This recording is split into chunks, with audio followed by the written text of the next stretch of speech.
विद्यार्थियों, स्वागत है आपका मेरे YouTube चैनल राघवसर.com में। इस वीडियो के माध्यम से आज हम कक्षा 10वीं विषय विज्ञान के अध्याय 4 कार्बन एवं उसके यौगिकों के महत्वपूर्ण बहुविकल्प प्रश्नों को समझेंगे। साथ ही साथ इस संपूर्ण अध्याय का रिवीजन इन वस्तुनिष्ठ प्रश्नों के माध्यम से पूरा किया जाएगा। आपकी प्रतियोगिता परीक्षाओं के लिए ये वीडियो आपके बहुत काम आ सकता है, इसलिए इस वीडियो को पूरा अवश्य देखें। चलिए हम शुरुआत करते हैं इस अध्याय के पहले बहुविकल्प प्रश्न से। पहला प्रश्न है, वायुमंडल में कार्बन निम्न रूप में उपस्थित है। हमें बताना है कि वायुमंडल में कार्बन इन चारों में से किस रूप में पाया जाता है। इस प्रश्न के सही उत्तर को ढूंढने से पहले हम हिंट के माध्यम से इसको समझने का प्रयास करेंगे ताकि हम अपने सही उत्तर तक पहुंच सकें और उस उत्तर को हम कभी ना भूलें। मैं आपको बताना चाहूंगा, प्रकृति में कार्बन के सर्वाधिक यौगिक हैं। यह प्रकृति के प्रत्येक घटक में पाया जाता है। वायुमंडल में कार्बन के दो गैसीय रूप पाए जाते हैं, एक ईंधन के पूर्ण दहन से बनता है और दूसरा अपूर्ण दहन से। इन दो घटकों में से कार्बन के इन दो गैसीय रूपों में से एक रूप वायुमंडल में 0.03% मात्रा में मौजूद है। तो कार्बन प्रकृति में सर्वाधिक यौगिक बनाता है क्योंकि कार्बन में यह गुण है। कार्बन की चतुर्संयोजकता, अर्थात कार्बन अन्य चार परमाणुओं से जुड़ सकता है। कार्बन का श्रृंखलन का गुण, अर्थात कार्बन कार्बन के साथ जुड़कर लंबे चैन श्रृंखला वाले यौगिकों का निर्माण कर सकता है। कार्बन के द्वारा अन्य परमाणुओं के साथ बने बंध बहुत स्थायी होते हैं, इसलिए कार्बन की प्रकृति में सर्वाधिक यौगिक पाए जाते हैं। तो हमें बताना है कि वायुमंडलीय गैस में कार्बन किन किन रूपों में मौजूद है। तो जैसा कि हिंट हमें बता रही है कि वायुमंडल में कार्बन कार्बन डाइऑक्साइड के रूप में भी मौजूद है, CO2, यहां पर C कार्बन है, और कार्बन मोनोऑक्साइड CO के रूप में भी मौजूद है। इसमें कार्बन डाइऑक्साइड ज्यादा मात्रा में है और कार्बन मोनोऑक्साइड अल्प मात्रा में है।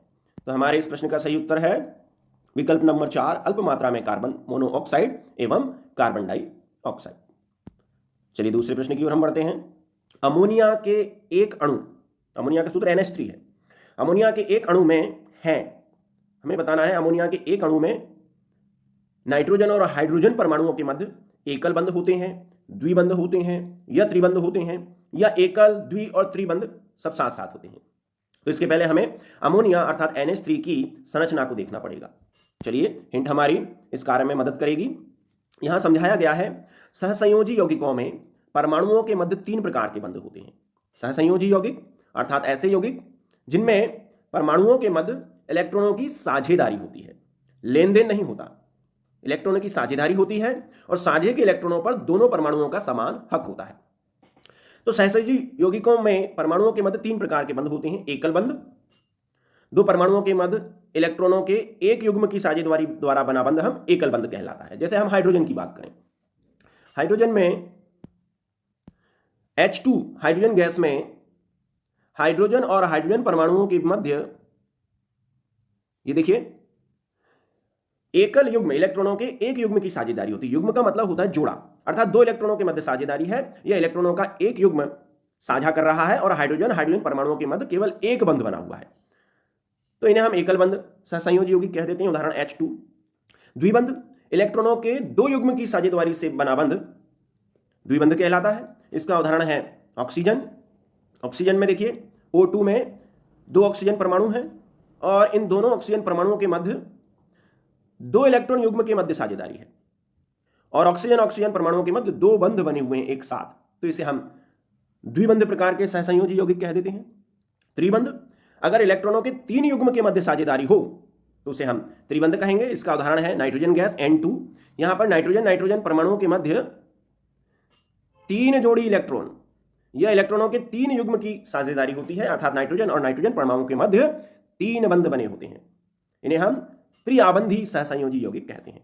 तो सहसंयोजी यौगिक बंधों के आधार पर 3 प्रकार के होते हैं, एकल बंधी, द्विबंधी और त्रिबंधी। सिंगल बॉन्ड, डबल बॉन्ड और ट्रिपल बॉन्ड सहसंयोजी यौगिक। अब हमें बताना है कि NH3 में इनमें से कौन सा बंध पाया जाता है। तो हम थोड़ा सा NH3 की संरचना को देखें। NH3 में जो केंद्र में है वो नाइट्रोजन परमाणु होता है। नाइट्रोजन परमाणु की अंतिम कक्षा में 5 इलेक्ट्रॉन होते हैं, ये लीजिए अंतिम कक्षा में 5। इसे उत्कृष्ट गैसों के समान इलेक्ट्रॉनिक विन्यास प्राप्त करने के लिए, या बोल दें इसे अपनी अंतिम कक्षा में 8 इलेक्ट्रॉन अर्थात अष्टक पूर्ण करने के लिए 3 इलेक्ट्रॉनों की आवश्यकता पड़ती है। तो यहां पर ये 3 हाइड्रोजन परमाणुओं से इलेक्ट्रॉनों की साझेदारी कर रहा है। तो नाइट्रोजन और हाइड्रोजन परमाणुओं के मध्य देखिए इलेक्ट्रॉनों के एक एक युग्म की साझेदारी है। नाइट्रोजन और हाइड्रोजन परमाणुओं के बीच एक एक बंध बना हुआ है। इस प्रकार हम अपने सही उत्तर की ओर पहुंच रहे हैं कि अमोनिया के एक अणु NH3 में नाइट्रोजन और हाइड्रोजन के मध्य एकल सहसंयोजक बंध होते हैं। चलिए हम अपने तीसरे प्रश्न की ओर बढ़ते हैं। तीसरा प्रश्न है, बंकमिस्टर फुलेरिन एक अपरूप है। बंकमिस्टर फुलेरिन हमें बताना है कि किस तत्व का अपरूप है, फास्फोरस, सल्फर, कार्बन, टिन। तो आप इस प्रश्न के सही उत्तर पर जा सकते हैं अगर आपको पता है कि कार्बन की प्रकृति में सबसे ज्यादा अपरूप होते हैं। कार्बन प्रकृति में कई रूपों में पाया जाता है जिनके भौतिक गुण भिन्न भिन्न लेकिन रासायनिक गुण एक जैसे होते हैं, उन्हें हम अपरूप कहते हैं। तो कार्बन के क्रिस्टलीय रूप भी होते हैं, हीरा, ग्रेफाइट। कार्बन के अक्रिस्टलीय रूप भी होते हैं जैसे काजल, कोक, चारकोल। इसी प्रकार कार्बन का फ्लोरीन समूह जो है वो कार्बन के एक अलग अपर रूप का वर्ग है। क्रिस्टलीय और अक्रिस्टलीय के अलावा फ्लोरीन कार्बन के अपर रूपों का एक अन्य वर्ग है, अलग वर्ग है। सबसे पहले खोजे गए रूप बंकमिस्टर फ्लोरीन एक रवेदार बहुरूप है। रवेदार, दानेदार, गोल जैसे साबुदाना, जिसका प्रत्येक अणु 60 कार्बन परमाणुओं का गोलाकार समूह होता है। इसकी ज्यामिति, इसका नाम ये क्यों पड़ा ये बताया जा रहा है। इसकी ज्यामिति अमेरिकी कलाकार आर्किटेक्टर आर बंकमिस्टर फुलर की प्रसिद्ध ज्यामितीय संरचना जियोडेसिक गुंबद जैसी होती है। इस कारण इसका नाम उन्हीं के नाम के आधार पर बंकमिस्टर फ्लोरीन पड़ गया। मैं चित्र के माध्यम से इसकी आकृति आपको बताना चाहूंगा। ये देखिए, ये है बंकमिस्टर फ्लोरीन, ये कार्बन का अपर रूप है। यहां पर जितने भी आपको परमाणु दिखाई दे रहे हैं ये सब कार्बन के हैं। इसका एक अणु 60 कार्बन परमाणुओं से मिलकर बना होता है। ये कार्बन परमाणु पेंटाएंगुलर अर्थात पंचभुजीय और हेक्साएंगुलर यानी षटभुजीय संरचना के माध्यम से आपस में जुड़कर एक गोल रवेदार गुंबदनुमा ढांचे का निर्माण करते हैं। तो फ्लोरीन कार्बन के अपरूपों का एक अलग वर्ग है। जो इस वर्ग में जो सबसे पहला अणु खोजा गया वो एक गुंबदनुमा आकृति रखता था, इसलिए इसका नाम पड़ा बंकमिस्टर फ्लोरीन। तो ये किससे मिलकर बना है? कार्बन तत्वों से मिलकर बना है, इसलिए ये कार्बन का अपरूप हुआ। चौथा प्रश्न हमारे सामने आ गया, कार्बन की संयोजकता है। हमें बताना है कि कार्बन की संयोजकता कितनी है। कार्बन किसी अन्य तत्व के परमाणु से जुड़ते वक्त कितने इलेक्ट्रॉन दे सकता है, ले सकता है या साझेदारी कर सकता है, उन इलेक्ट्रॉनों की संख्या हमें यहां बताना है। संयोजकता के बारे में आप जानते हैं, किसी परमाणु की अंतिम कक्षा में मौजूद अयुग्मित इलेक्ट्रॉनों की संख्या, या कोई परमाणु जब किसी अन्य परमाणु से बंध बनाता है तो वह कितने इलेक्ट्रॉन देता है, लेता है या साझेदारी करता है, उसे हम उसकी संयोजकता कहते हैं। तो ध्यान दीजिए, कार्बन का परमाणु क्रमांक 6 होता है। इसके अंतिम कक्षा में 4 इलेक्ट्रॉन होते हैं।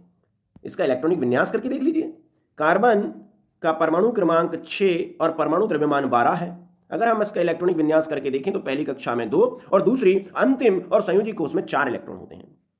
अब इसे आगे देखिए हिंट में, तथा उत्कृष्ट गैस विन्यास, उत्कृष्ट गैस विन्यास, उत्कृष्ट गैसों के समान इलेक्ट्रॉनिक विन्यास, जिनकी अंतिम कक्षा में 8 इलेक्ट्रॉन होते हैं, जिनकी अंतिम कक्षा पूरी तरह संतुष्ट होती है, इसे हम अष्टक नियम भी कहते हैं। उसे प्राप्त करने के लिए कार्बन क्या करेगा? 4 इलेक्ट्रॉनों की इसको आवश्यकता है, जिसे यह अन्य तत्व के इलेक्ट्रॉन की साझेदारी से प्राप्त करता है। अतः कार्बन एकल बंध द्वारा 4 अन्य परमाणुओं से जुड़ सकता है। तो इसे 8 अर्थात अष्टक पूर्ण करने के लिए इसे 4 इलेक्ट्रॉन और चाहिए, तो इसका अष्टक पूर्ण हो जाएगा। इसके लिए यह अपने अंतिम कक्षा के चारों इलेक्ट्रॉनों से अन्य परमाणुओं के इलेक्ट्रॉनों द्वारा साझेदारी कर लेता है और अष्टक पूर्ण कर लेता है। इस प्रकार कार्बन अंतिम कोष के 4 इलेक्ट्रॉनों के माध्यम से साझेदारी करता है, तो इसकी संयोजकता हो गई 4। चलिए हमारा पांचवा प्रश्न, पांचवा बहुविकल्प प्रश्न है हमारे सामने। लैब में सबसे पहले किस कार्बनिक यौगिक का निर्माण किया गया है? पहले यह माना जाता था कि कार्बनिक यौगिक केवल जैविक होते हैं। जैविक का मतलब है केवल ये जीवों या सजीवों के अंदर ही बनाए जा सकते हैं, सजीवों से बाहर कार्बनिक यौगिकों का निर्माण नहीं किया जा सकता। लेकिन बाद में प्रयोगशाला में एक कार्बनिक यौगिक बना लिया गया। सबसे पहले हमें ढूंढना है कि सबसे पहला बनाया गया संश्लेषित कार्बनिक यौगिक इन चारों में से कौन सा है। तो ध्यान दीजिए, यूरिया एक ऐसा कार्बनिक यौगिक है जिसे कृत्रिम विधि से लैबोरेटरी में सबसे पहले बनाया गया था। यहां पर यूरिया का रासायनिक सूत्र लिखा हुआ NH2CO। अगर मैं इसकी संरचना सूत्र आपको बताना चाहूँ तो ये C डबल बॉन्ड O इस प्रकार है, नाइट्रोजन और ये 3 हाइड्रोजन से जुड़ा हुआ है। इस प्रकार नाइट्रोजन की और कार्बन की साथ ही साथ हाइड्रोजन की सारी संयोजकताएं संतुष्ट हैं। ये है हमारा यूरिया का रासायनिक सूत्र। सबसे पहले यूरिया को हमारे मूत्र में से अलग किया गया था। बाद में वैज्ञानिक वॉलर ने इसे सबसे पहले प्रयोगशाला में आइसोसाइनेट से तैयार किया। तो प्रयोगशाला में सबसे पहला तैयार किया गया कार्बनिक यौगिक यूरिया था। चलिए हमारा अगला प्रश्न, कार्बनिक यौगिकों की प्रकृति होती है। कार्बनिक यौगिक ऐसे यौगिक जिनमें कार्बन तत्व की बहुलता होती है, ऐसे यौगिक जो कार्बन के साथ अन्य तत्वों के परमाणुओं से मिलकर बना होता है, कार्बनिक यौगिक कहलाता है। तो कार्बनिक यौगिकों की हमें प्रकृति बताना है कि कार्बनिक यौगिक आयनिक यौगिक होते हैं या सहसंयोजी यौगिक होते हैं या उपसहसंयोजी यौगिक होते हैं। ये हम तभी बता सकते हैं जब हम कार्बनिक यौगिकों में बनने वाले बंधों की प्रकृति को जान पाएंगे। सामान्यतः जिस यौगिक में जैसा बंध होता है वैसा ही उस यौगिक की प्रकृति होती है। चलिए देखते हैं कार्बनिक यौगिकों में परमाणुओं के मध्य किस प्रकार के बंध बने होते हैं। दो परमाणुओं के बीच बराबर इलेक्ट्रॉनों के युग्मों की साझेदारी द्वारा बनने वाले आबंध सहसंयोजी आबंध कहलाते हैं। तथा इस प्रकार के यौगिक जिनमें परमाणुओं के मध्य इलेक्ट्रॉनों की साझेदारी हुई है, ऐसे यौगिक जिनमें परमाणुओं के मध्य सहसंयोजी आबंध बने हुए हैं, उन्हें हम सहसंयोजी यौगिक कहते हैं। और मैं आपको बताना चाहूंगा कार्बनिक यौगिक, समस्त कार्बनिक यौगिक के मध्य, परमाणुओं के मध्य सहसंयोजी आबंध होते हैं। अर्थात समस्त कार्बनिक यौगिकों की प्रकृति कैसी हुई? सभी कार्बनिक यौगिक सहसंयोजी प्रकृति के होते हैं, क्योंकि उनमें परमाणुओं के मध्य सहसंयोजी आबंध बने होते हैं।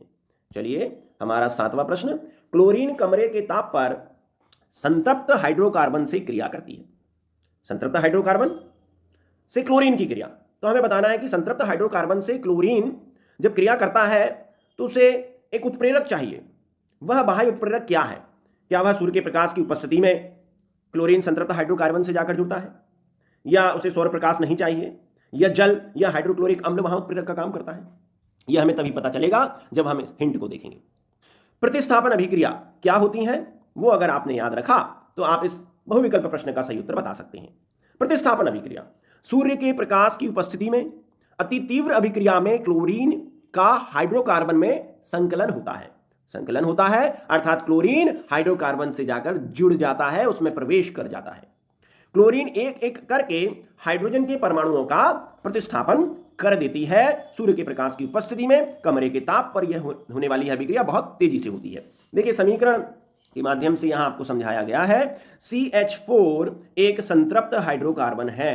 संतृप्त हाइड्रोकार्बन जहां पर सिंगल बंध होते हैं, यहां CH4 लिया है, आप यहां पर C2H6 भी ले सकते थे, लेकिन होना चाहिए संतृप्त हाइड्रोकार्बन जहां कार्बन कार्बन के मध्य एकल बंध होगा। जब ये प्रकाश की उपस्थिति में यहां प्रकाश उत्प्रेरक का काम कर रहा है, क्लोरीन की इससे क्रिया कराई जाती है, तो क्लोरीन एक एक हाइड्रोजन परमाणु को यहां से हटाता जाता है। इसमें से एक क्लोरीन HCl के रूप में हट जाएगी और एक क्लोरीन इस हाइड्रोजन की जगह कार्बन से जुड़ जाएगी। तो क्या बन जाएगा? C हाइड्रोजन 3 तो जुड़े हुए हैं, एक हटा दिया और वहां से क्लोरीन जुड़ गई, CH3Cl। इसे अपन मेथिल क्लोराइड भी कहते हैं। इसी प्रकार अगर और क्रिया कराई जाए क्लोरीन गैस की, तो 3 हाइड्रोजन में से फिर एक हाइड्रोजन और यहां से अलग हो जाएगा और फिर एक नया यौगिक बन जाएगा CH2Cl2। और क्लोरीन से अभिक्रिया कराओ, एक हाइड्रोजन और हट जाएगा, CHCl3 बन जाएगा। फिर आप और क्लोरीन से क्रिया कराओ, कार्बन से जुड़ा हुआ अब अकेला हाइड्रोजन भी यहां से प्रतिस्थापित हो जाएगा और CCl4 एक यौगिक सहसंयोजी यौगिक बन जाएगा, जिसे हम कार्बन टेट्राक्लोराइड भी कहते हैं। तो इस प्रकार जो क्लोरीन है वो सूर्य के प्रकाश की उपस्थिति में किसी भी संतृप्त हाइड्रोकार्बन से क्रिया कर हाइड्रोजन परमाणुओं की जगह जाकर जुड़ जाता है। तो इस प्रकार की अभिक्रिया कैसे हो रही है? सूर्य के प्रकाश की उपस्थिति में हो रही है। प्रतिस्थापन अभिक्रिया की अलग से भी परिभाषा परीक्षाओं में आपसे पूछी जा सकती है। चलिए हमारा 8वां प्रश्न, हाइड्रोजन और कार्बन से मिलकर बने पदार्थ कहलाते हैं। अर्थात कार्बन और हाइड्रोजन से मिलकर बने यौगिकों को हम क्या कहते हैं? आपको समझ में आ ही गया होगा। अगर किसी यौगिक में केवल कार्बन और हाइड्रोजन परमाणु है, इसके अलावा अन्य किसी तत्व का कोई परमाणु नहीं है, तो ऐसे यौगिकों को हम हाइड्रोकार्बन कहते हैं। यह हिंट हमें और मदद करेगी।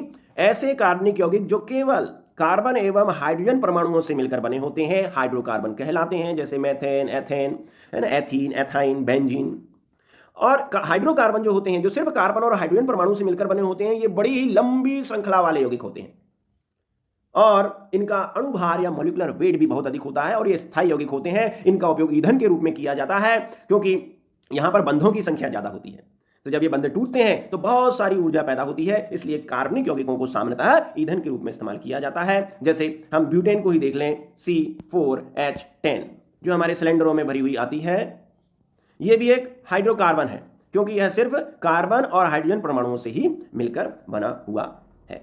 तो इस प्रकार कार्बन और हाइड्रोजन परमाणुओं से मिलकर बने यौगिकों को हम हाइड्रोकार्बन्स कहते हैं। इनका उपयोग ईंधन के रूप में किया जाता है। हमारा अगला और नवा प्रश्न आ गया हमारे सामने। पेंटेन का अणुसूत्र C5H12 है, इसमें सहसंयोजी बंधों की संख्या कितनी होगी? तो C5H12 में कार्बन और हाइड्रोजन के मध्य कितने सहसंयोजी बंध हैं, कितने इलेक्ट्रॉन युग्म की साझेदारी हो रही है, ये हम तभी बता सकते हैं जब हम C5H12 के अणुसूत्र के साथ साथ उसका संरचना सूत्र भी देखें। तो पेंटेन का अणुसूत्र C5H12 है, इसका संरचना सूत्र देखें तो ये संरचना सूत्र आपके सामने आ गया। यहां पर गौर से देखिए, यहां कार्बन कार्बन परमाणुओं के मध्य सभी जगह एकल बंध है, सिंगल बॉन्ड है, इसे हम संतृप्त हाइड्रोकार्बन कहते हैं क्योंकि कार्बन की चारों संयोजकताएं अन्य परमाणुओं से जुड़ी हुई हैं। तो इस प्रकार देखिए यहां पर कितने सहसंयोजी बंध हैं, आप गिनना शुरू करिए। इस कार्बन के 4, ये 4, ठीक है, 4, फिर ये 5, 6, 7, 8, 9, 10, 11, 12, 13, 14, 15 और 16। इस प्रकार पेंटेन C5H12 जो एक संतृप्त हाइड्रोकार्बन है में कार्बन कार्बन तथा कार्बन हाइड्रोजन के मध्य बने सहसंयोजी बंधों की कुल संख्या 16 है। चलिए हमारा 10वां और अगला प्रश्न। खाना बनाते समय यदि बर्तन की तली बाहर से काली हो रही है तो इसका मतलब क्या है? आप अपने गैस पर खाना बना रहे हैं, LPG C4H10 सिलेंडर में भरी हुई है, आप गैस पर खाना बना रहे हैं, सामान्यतः बर्तन काला नहीं हो रहा, लेकिन एक स्थिति ऐसी आ रही है कि आपने गैस पर या स्टोव पर या चूल्हे पर जो बर्तन रखा हुआ है उसकी तली काली हो रही है, बाद में धोने में भी दिक्कत आती है। तो ऐसा क्यों हो रहा है? क्या भोजन पूरी तरह से नहीं पक रहा इसलिए उस बर्तन की तली या पैंदा काला हो गया? क्या ईंधन पूरी तरह से नहीं जल रहा है? क्या ईंधन आर्द्र अर्थात गीला है, या ईंधन पूरी तरह से जल रहा है? किन परिस्थितियों में हमारे बर्तन का पैंदा तली बाहर से काली हो जाती है? तो मैं आपको बताना चाहूंगा कि ईंधन का जब पूर्ण दहन होता है तो कार्बन डाइऑक्साइड गैस बनती है, अपूर्ण दहन होता है कार्बन मोनोऑक्साइड गैस बनती है, लेकिन ये दोनों ही गैसें रंगहीन और गंधहीन गैसें हैं, इनके कारण बर्तन काला नहीं होगा। फिर बर्तन किसके कारण काला होता है? तो मैं आपको बताना चाहूंगा कि जब ईंधन का अपूर्ण दहन होता है तो कार्बन मोनोऑक्साइड के साथ साथ बन रहे धुएं में काजल अर्थात शुद्ध कार्बन के कण भी होते हैं, उसे हम काजल कहते हैं। काजल कार्बन का एक अक्रिस्टलीय अपरूप है। काजल इसी विधि से ही तैयार किया जाता है, आंखों में लगाने वाला सूरमा। जलते हुए स्टोव या मोमबत्ती को जब आप बुझाते हैं अंतिम चरण में, या हमारा LPG सिलेंडर जब खाली होने लगता है, तो जब हम जलते स्टोव या मोमबत्ती को बुझाते हैं तो अंत में जो धुआं निकलता है वो काले रंग का होता है, क्योंकि उसमें काजल अर्थात कार्बन के कण उड़ रहे होते हैं। यही कण हमारे बर्तनों के तले या पैंदे से चिपक कर उसे काला कर देते हैं। तो बर्तन हमारा कब काला हो जाएगा? जब ईंधन का अपूर्ण दहन होगा, ईंधन पूरी तरह से नहीं जलेगा, तब बनने वाली गैसों के साथ साथ काजल या कार्बन के कण भी बनेंगे जो उस तली को काला कर देंगे। चलिए हम अपने अगले 11वें प्रश्न की ओर पहुंच रहे हैं। 11वां प्रश्न है, कार्बन की परमाणु संख्या है। अब ये तो कोई विशेष बात नहीं है, आप सभी जानते हैं कार्बन का परमाणु क्रमांक 6 होता है, कार्बन की परमाणु संख्या 6 है। इसमें प्रोटॉन भी 6 होते हैं, इलेक्ट्रॉन भी 6 होते हैं और इसका परमाणु द्रव्यमान 12 है। 12 में से अगर हम 6 घटा दें तो न्यूट्रॉन की संख्या भी 6 होती है। ये सब आपने कक्षा 9 में पढ़ रखा है। तो कार्बन की परमाणु संख्या होती है 6 और इसका इलेक्ट्रॉनिक विन्यास होता है 2, 4। चलिए ये हमें पता चल गया। हमारा अंतिम 12वां प्रश्न है, कार्बन अपने 4 संयोजी इलेक्ट्रॉनों का 4 एकल संयोजी परमाणुओं से साझा करके 4 सहसंयोजक बंध बनाता है। 4 सहसंयोजी बंध बनने के बाद यह निम्न इलेक्ट्रॉनिक संरचना प्राप्त करता है। तो जब कार्बन किसी अन्य 4 परमाणुओं से जुड़ जाता है, जो अपनी चारों संयोजकताओं को संतुष्ट कर लेता है, जब वह अपनी कक्षा में अंतिम कक्षा में 8 इलेक्ट्रॉन साझेदारी द्वारा बना लेता है, तो वह किस उत्कृष्ट या निष्क्रिय गैस की तरह इलेक्ट्रॉनिक विन्यास प्राप्त कर लेता है, यह हमें बताना है। चलिए इसको बताने के लिए मैं पहले आपको कुछ समझाऊं। जैसे हमें पता चल गया कि कार्बन का परमाणु क्रमांक 6 है, इसका इलेक्ट्रॉनिक विन्यास 2 4 है, इसके अंतिम कोष संयोजी कोष में संयोजी इलेक्ट्रॉनों की संख्या 4 है, इसे 4 और इलेक्ट्रॉन चाहिए, तो ये अन्य 4 परमाणुओं से जुड़कर अपने 4 इलेक्ट्रॉनों की साझेदारी कर लेता है। इस प्रकार अब देखिए इसके पास 2 इलेक्ट्रॉन तो ऑलरेडी थे, 4 इसके और 4 साझे के, तो इस प्रकार इसकी अंतिम कक्षा में कुल इलेक्ट्रॉन कितने हो गए? 2 तो इसके पास थे पहली कक्षा में, दूसरी कक्षा में 4 और इसने 4 इलेक्ट्रॉन साझेदारी से प्राप्त कर लिए, तो अंतिम कक्षा में अष्टक पूर्ण हो गया, अंतिम कक्षा में 8 इलेक्ट्रॉन हो गए और पहले के 2। अब कुल इलेक्ट्रॉनों की संख्या कितनी हो गई? यहां पर भी दिखाई जा रही है 8 और 2 10, कुल 10 इलेक्ट्रॉन हो गए। अब हमें देखना है कि हीलियम, नियॉन, आर्गन, क्रिप्टॉन इन उत्कृष्ट गैसों में से किसका इलेक्ट्रॉनिक विन्यास 10 होता है, किसका परमाणु क्रमांक 10 होता है। तो हम आपको बता दें कि नियॉन गैस का जो परमाणु क्रमांक है वो 10 होता है और इलेक्ट्रॉनिक विन्यास 2 8 होता है। कार्बन ने 4 संयोजक बंध बनाकर उसके समान इलेक्ट्रॉनिक विन्यास प्राप्त कर लिया है। तो हमें पता चल गया कि जब कार्बन अपनी चारों संयोजकताओं के द्वारा जुड़ जाता है अन्य परमाणुओं से, तो यह निष्क्रिय गैस नियॉन के समान इलेक्ट्रॉनिक विन्यास प्राप्त कर संतुष्ट हो जाता है। उम्मीद है आपको ये वीडियो पसंद आया होगा। ये वस्तुनिष्ठ प्रश्न आपको आने वाली परीक्षाओं में पूछे जाएंगे, इसलिए इस वीडियो को देखें, अन्य विद्यार्थियों को शेयर करें, चैनल को सब्सक्राइब करें। बहुत बहुत धन्यवाद।